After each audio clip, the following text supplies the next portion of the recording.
Hello everyone. Well, tax administration of individual. देखो, पहली चीज तो आपको ये अंडरस्टैंड करने की जरूरत है कि एक इंडिविजुअल पे क्या क्या टैक्सेस होते हैं। देखें, सबसे पहले income tax, capital gain tax. IST में हम सेपरेटली बात करते हैं, उसका कॉन्सेप्ट ही अलग है। सही है। इनकम टैक्स, कैपिटल एंड एक इंडिविजुअल ने क्लास 4 पे करना होता है। सही है। एक इंडिविजुअल ने, आई रिपीट, क्लास 4 पे करना होता है। There are three taxes: income tax, capital gain tax, class 4। फिर एक इंपॉर्टेंट चीज अंडरस्टैंड करें कि एचएमआरसी के पास टैक्स कलेक्शन के दो मेथड्स हैं। एचएमआरसी के पास टैक्स कलेक्ट करने के दो मेथड्स हैं। वो क्या है? एक है पे एज यू अर्न, जिसको कहा जाता है पेई, और एक है सेल्फ असेसमेंट, के आप खुद अपने आप को असेस करवाएं। प्लीज वॉच अंडरस्टैंड करना।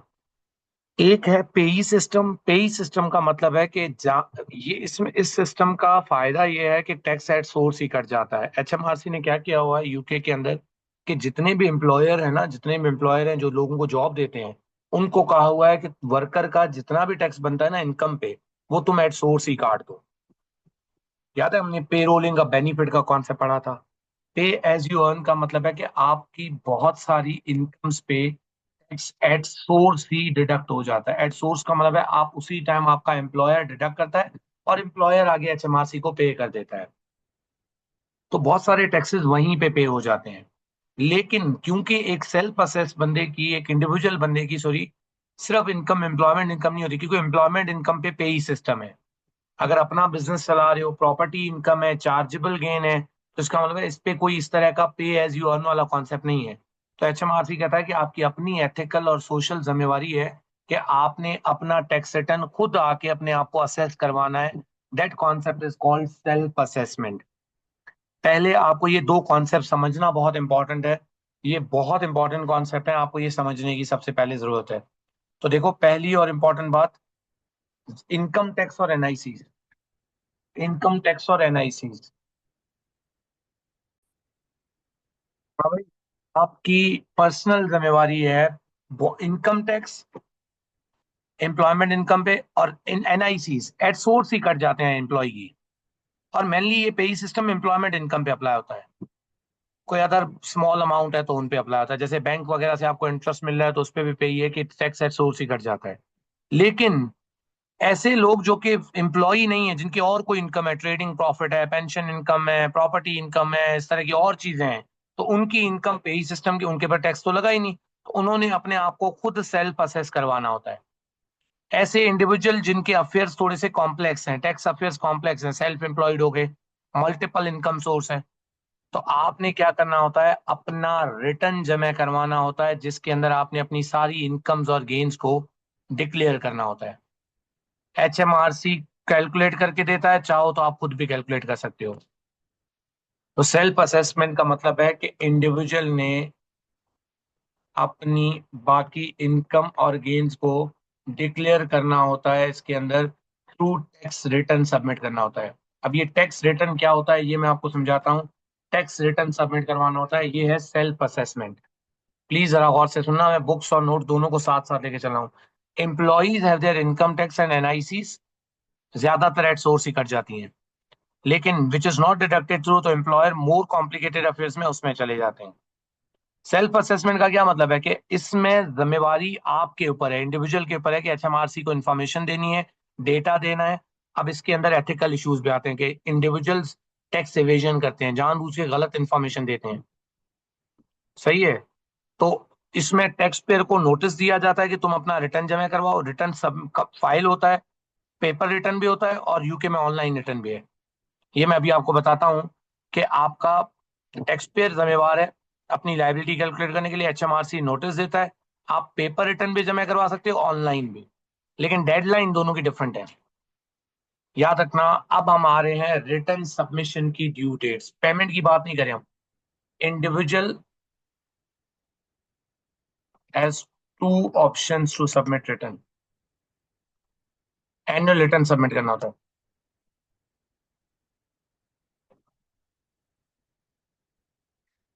पेपर बेस पे सबमिट करवा सकते हो, ऑनलाइन भी करवा सकते हो। ये क्या है, इसकी सबमिशन ड्यू डेट क्या है? टैक्स ईयर एंड होने के बाद। आपका टैक्स ईयर कौन सा अभी चल रहा है? 24-25। क्या इसकी टाइमलाइन है? 6 अप्रैल 2024 से लेके 5 अप्रैल 2025। इसकी ड्यू डेट पता क्या है? टैक्स ईयर एंड होने के बाद 31 अक्टूबर 2025। ये अपने पास पहली ड्यू डेट लिख लें, जो आपको काम आएगी वो है 31 अक्टूबर 2025। इसकी ड्यू डेट क्या है? 31 जनवरी 2026। इसको फाइलिंग डेट भी कहा जाता है, मतलब जो आखिरी टाइम है ना जिसमें आपके पास टाइम लिमिट है, वो 31 जनवरी है। पेपर के लिए 31 अक्टूबर है, लेकिन क्योंकि बहुत सारे लोग अभी ऑनलाइन शिफ्ट हो रहे हैं तो उनके लिए थोड़ा सा टाइम पीरियड ज्यादा दिया गया है। 31 जनवरी 2026 है। 31 जनवरी 2026 है, ये चीज आपको पता होनी चाहिए। रिटर्न के अंदर हमेशा टैक्स पेमेंट पेमेंट हमेशा जो पेमेंट की डेडलाइन है ना, इसको फाइलिंग डेट भी कहा जाता है। सही है, जहां पे भी मैं आगे फाइलिंग डेट वर्ड का यूज करूँ ना, 31 जनवरी 2026 है। इस रिटर्न के अंदर आपका इनकम टैक्स कितना है, आपकी क्लास 4 कितनी है, आपका सीजीटी कितना है। पेमेंट की ड्यू डेट अभी मैं नहीं लिख रहा, सही, अभी मैं रिटर्न की ड्यू डेट लिख रहा हूँ। अभी मैं रिटर्न सबमिशन की हम बात कर रहे हैं। अभी हम यहाँ पे हेडिंग दे रहा हूँ, मैं और आप, अभी हम रिटर्न सबमिशन की बात कर रहे हैं। सही है, हम रिटर्न सबमिशन की बात करें, पेमेंट पे आते हैं। रिटर्न सबमिशन की अभी हम बात कर रहे थे। पेमेंट का ये सीन होता है कि पेमेंट में आपके पास ऑप्शन होता है एज ए इंडिविजुअल। पेमेंट में आपके पास ऑप्शन होता है कि इस पूरे साल का पेमेंट, जो टैक्स पेमेंट्स हैं वो कब जाती हैं। याद रखना, क्योंकि पूरे साल का टैक्स बहुत ज्यादा भी हो सकता है, तो इसलिए एचएमआरसी आपको कहता है कि बैलेंसिंग पेमेंट, आखिरी पेमेंट तुम लोगों ने 31 जनवरी 2026 में ही देनी है। इसलिए इसको फाइलिंग डेट भी कहा जाता है। लेकिन आपको एचएमआरसी अलाउ करता है कि आप लोग दो पेमेंट ऑन अकाउंट, मतलब इस टैक्स ईयर के दरमियान, इस 24-25 के दरमियान, एक 31 जनवरी 2024 में first payment on account, second payment on account 31 जुलाई को सेकंड पेमेंट ऑन अकाउंट, और जो भी बैलेंस बनेगा वो यहाँ पे कर देना। एचएमआरसी थोड़ा सा आपको, आपके लिए आसानी करता है। रिटर्न सबमिशन की ये डेट है, पेपर है तो ये है, ऑनलाइन है तो ये है। लेकिन पेमेंट से रिगार्डिंग एचएमआरसी कहता है कि तुम लोगों ने इस पूरे टैक्स ईयर का जो जितना भी बैलेंसिंग पैसा है, जो भी बैलेंसिंग अमाउंट है, वो इस दिन पे ही देनी है। लेकिन क्योंकि पूरे टैक्स ईयर में अच्छे खासे, क्योंकि टैक्स रिटर्न में क्या क्या चीजें होती है अभी हमने डिस्कस किया। टैक्स रिटर्न इंक्लूड एक बंदे का इनकम टैक्स कितना है ड्यू, क्लास 4 एनआईसी कितने हैं,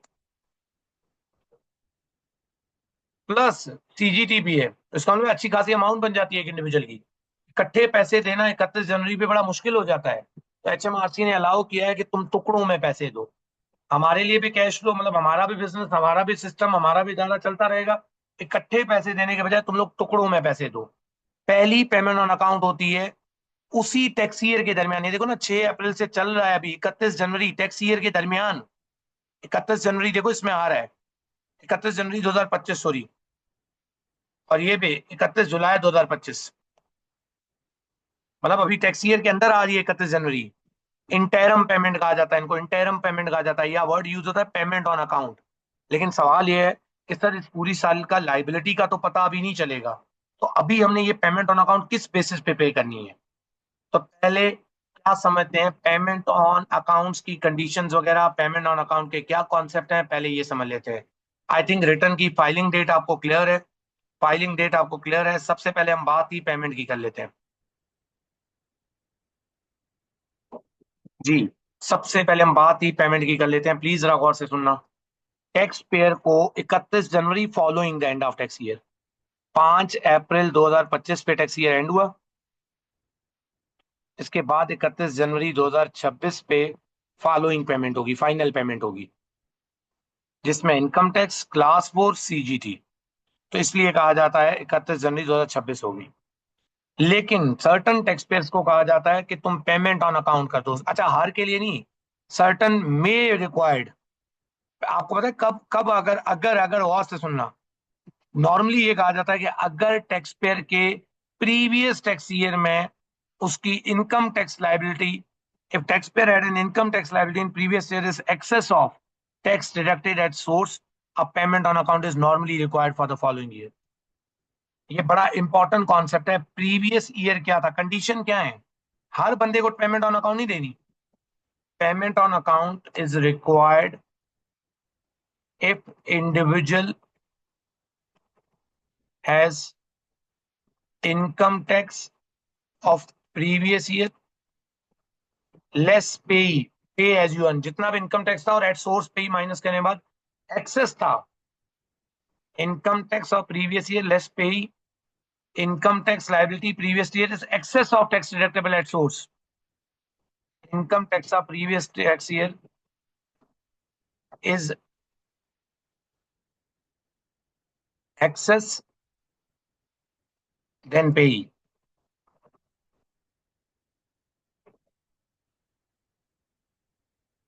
तो आपको पेमेंट ऑन अकाउंट रिक्वायर्ड है.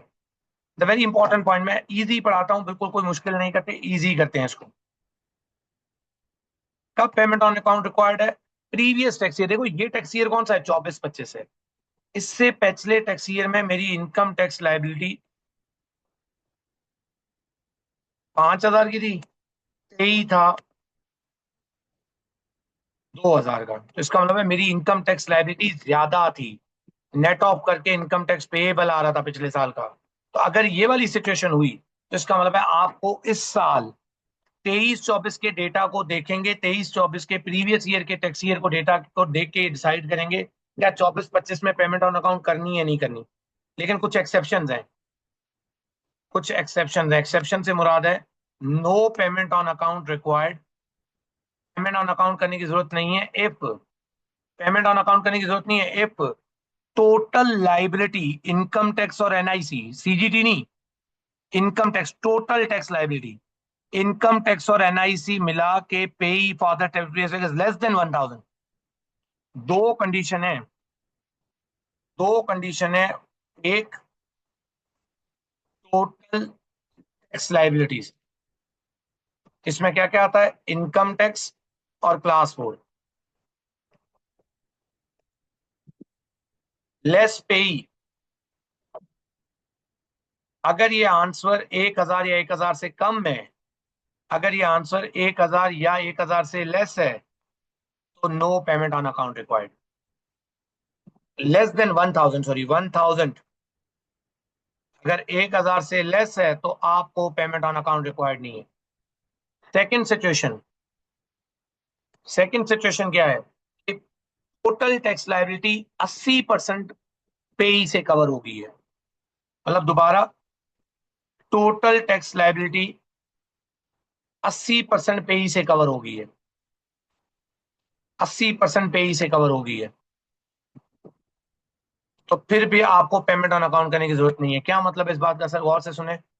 इनकम टैक्स थी पिछले साल का 5,000 का, क्लास 4 थी 6,000 का, पे ही हमने दिया था 2,000. इसका मतलब है 2,000 डिवाइडेड बाय अगर 6,000 करें, 2,000 डिवाइडेड बाय 6,000 करें, टोटल लाइबिलिटी का पे ही सिर्फ 33% है. लेकिन 5,000 और एक 6,000, हमने 4,800 दे दिए थे, 4,900 पे ही था. इसका मतलब 4,900 डिवाइड बाय 6,000, 80% से ज्यादा लाइबिलिटी, 81 हो गया, आपके पे ही कवर कर गया है. इस सिचुएशन में आपको पेमेंट ऑन अकाउंट रिक्वायर्ड नहीं है. दो सिचुएशन है. नॉर्मली ये कहा जाता है कि पिछले साल की इनकम टैक्स 1,000 है और पे ही था पिछले साल का 500, तो इसका मतलब है 24-25 में पेमेंट ऑन अकाउंट देनी है. लेकिन अगर आपके लाइबिलिटी और पे प्रीवियस टैक्स ईयर दोनों देखेंगे, प्रीवियस टैक्स ईयर में अगर वो दोनों प्रीवियस टैक्स ईयर में, अगर no payment required if in previous tax year, एक आपकी लाइबिलिटीज और लेस पे ही 1,000 से कम है, या वो लाइबिलिटीज और क्लास 4 80% पे ही ने कवर कर दिया था, फिर आपको पेमेंट ऑन अकाउंट रिक्वायर्ड नहीं है. फिर आपको पेमेंट ऑन अकाउंट रिक्वायर्ड नहीं है. पहले कंडीशन समझ लो, फिर आते हैं कि सर पेमेंट ऑन अकाउंट करनी कैसे है. ड्यू डेट क्या है पेमेंट ऑन अकाउंट की, पहली पेमेंट तो आपने ड्यूरिंग टैक्स ईयर 6 अप्रैल 2024 से लेके 5 अप्रैल है, एक पेमेंट तो टैक्स ईयर के अंदर ही जा रही है, ये देखो 31 जनवरी को। सेकंड पेमेंट ऑन अकाउंट 31 जुलाई को जा रही है। जो रिमेनिंग लाइबिलिटी होगी वो बैलेंसिंग पेमेंट दे दोगे आप 31 जनवरी 2026 में। लेकिन इसकी कैलकुलेशन और पेमेंट ऑन अकाउंट सिर्फ इनकम टैक्स और क्लास 4 की होती है, सीजीटी इकट्ठा ही पे किया जाता है। याद रखना, पेमेंट ऑन अकाउंट सिर्फ इनकम टैक्स और क्लास 4 की होती है, क्योंकि सीजीटी 1 गो में पे किया जाता है 31 जनवरी पे। यहाँ पे एक तो हम अपने इन दोनों की बैलेंसिंग पेमेंट देंगे प्लस सीजीटी देंगे।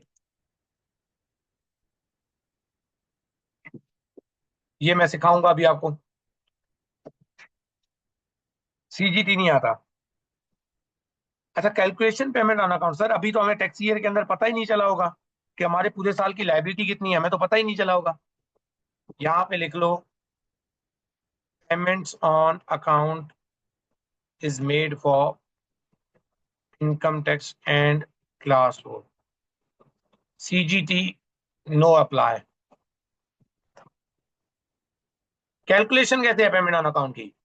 देखो, कैलकुलेशन याद रखना, प्रीवियस टैक्स ईयर की रेलिवेंट अमाउंट का 50, क्योंकि अभी तो हमें पता ही नहीं चला ना।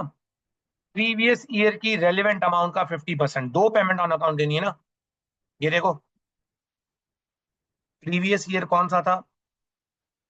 प्रीवियस टैक्स ईयर था 6 अप्रैल 2023 से लेके 5 अप्रैल 2024। टैक्स पे कर रहे हैं करंट ईयर का, ये करंट ईयर है। समझना प्लीज।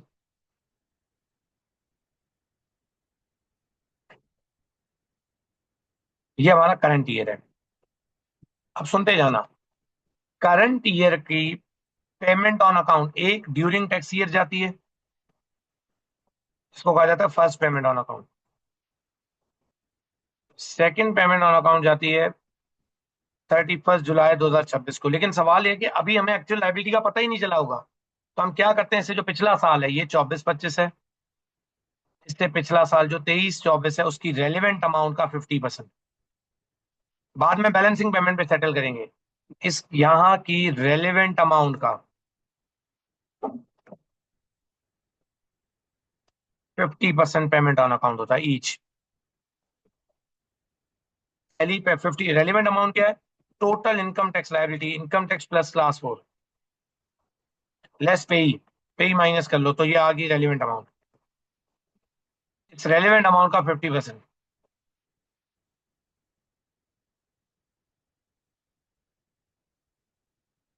रेलिवेंट अमाउंट का 50%। वॉट इफ अगर पिछले साल कोई रेलिवेंट अमाउंट है ही नहीं, पहले साल बिजनेस बनाया है, तो will not have to make payment on account for tax year 24-25, फिर आपने करनी ही नहीं है। अगर आपका ये तो चले बिजनेस चलता हुआ है ना, अगर न्यू बिजनेस है तो जिस साल पहला साल है उस साल पेमेंट ऑन नहीं करोगे, अगले साल करोगे।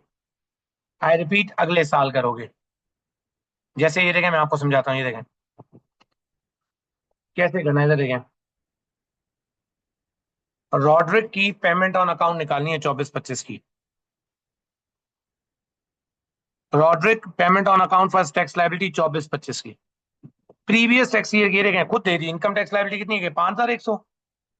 5,100 में से 1,250 माइनस कर लो, 3,850 डिवाइडेड बाय 2, दो पेमेंट ऑन अकाउंट करनी है ना। रेलिवेंट अमाउंट आ गई, इस रेलिवेंट अमाउंट का 50%, ये लिखा हुआ है, रेलिवेंट अमाउंट का आपने आधा आधा 50% दे देना है। रेलिवेंट अमाउंट पे डिपेंडेंट होगी। तो रेलिवेंट अमाउंट कितनी आ गई आपके पास? 3,850 का डिवाइड बाय 2 करोगे तो आपके पास, अच्छा पहली बात, देनी है नहीं देनी ये भी बड़ा इंपॉर्टेंट था। ये कैसे? ये देखो, एक एक कंडीशन, पिछले साल लाइबिलिटी लेस पे एक्सेस था, तो इसका मतलब है पे करना है। लेकिन दो एक्सेप्शन थी ना, कि अगर 1,000 से कम है, 1,000 से कम नहीं है, 3,850 है, या पेई ने 80% कम कवर कर दिया हो आपकी लाइबिलिटीज को, पेई ने तो 1,250 कवर किया, जो कि 20% है। तो इसका मतलब है दोनों कंडीशन नहीं मीट हुई, तो इसका मतलब हमें पेमेंट ऑन अकाउंट रिक्वायर्ड है। कितने की पेमेंट ऑन अकाउंट होगी? 3850 का डिवाइड बाय 2 कर लोगे तो आपको हर पेमेंट ऑन अकाउंट 1925 की करनी है, 31 जनवरी 2025 पे, 31 जुलाई। अज्यूम कर लो 24-25 की फाइनल लाइबिलिटी हुई 10,000 की। फाइनल सारी लाइबिलिटीज, मतलब इसमें इनकम टैक्स, क्लास 4, सीजीटी मिला के 10,000। दो पेमेंट ऑन अकाउंट ऑलरेडी कर दी है, 1925 की वो माइनस हो जाएंगी। रिमेनिंग टैक्स एक इंडिविजुअल उस 31 जनवरी 2026 पे बैलेंसिंग पेमेंट दे देगा। बैलेंसिंग पेमेंट दे देगा। This is the right way to solve a question.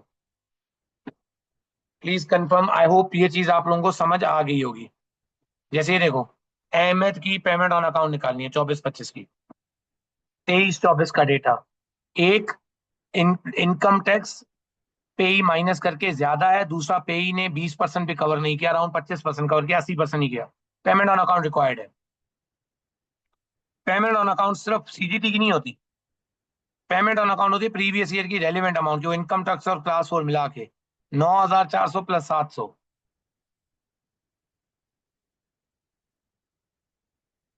10,300, 10,100 minus पेई 2,100, 6,000 आ गया, 7,000, 8,000 आ गया। दो पेमेंट ऑन अकाउंट करेगा 4,000 की। अच्छा, पता है क्या होगा, फर्स्ट पेमेंट ऑन सेकंड और बैलेंसिंग पेमेंट इस दिन पे होगी।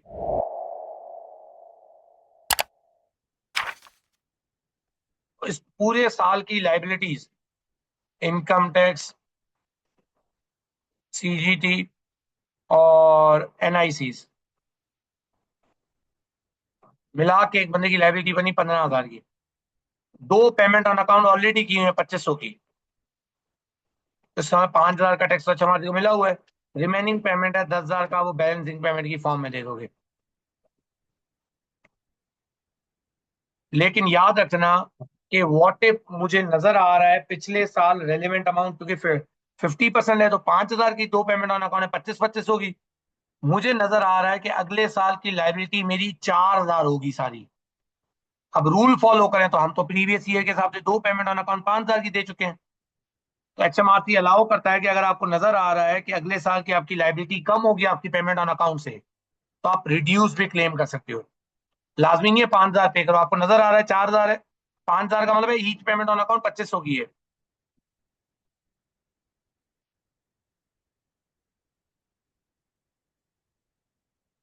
आपको नजर आ रहा है कि आपकी पेमेंट एक्चुअल दिन पे, मतलब पेमेंट ऑन अकाउंट ज्यादा करने की जरूरत नहीं है क्योंकि लाइबिलिटी 4 की होगी। तो आप ऐसा करो, एचएमआरसी को बोलोगे यार 4,000 डिवाइड बाय 2, हम तुम्हें 2-2 हजार पे करेंगे। इसको कहा जाता है क्लेम टू रिड्यूस। पहले 2,500 की पेमेंट दे रहे थे, अब 2,000 की दे रहे हैं। इसको कहा जाता है टैक्स पेयर क्लेम करता है पेमेंट ऑन अकाउंट अगर रीजनेबल हो, 31 जनवरी से पहले पहले।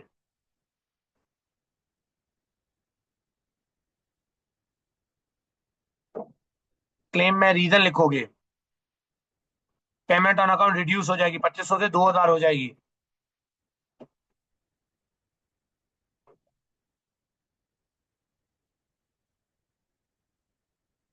आई होप ये कॉन्सेप्ट आपको क्लियर होगा। बैलेंसिंग पेमेंट आपने फाइनल पेमेंट के साथ देनी है।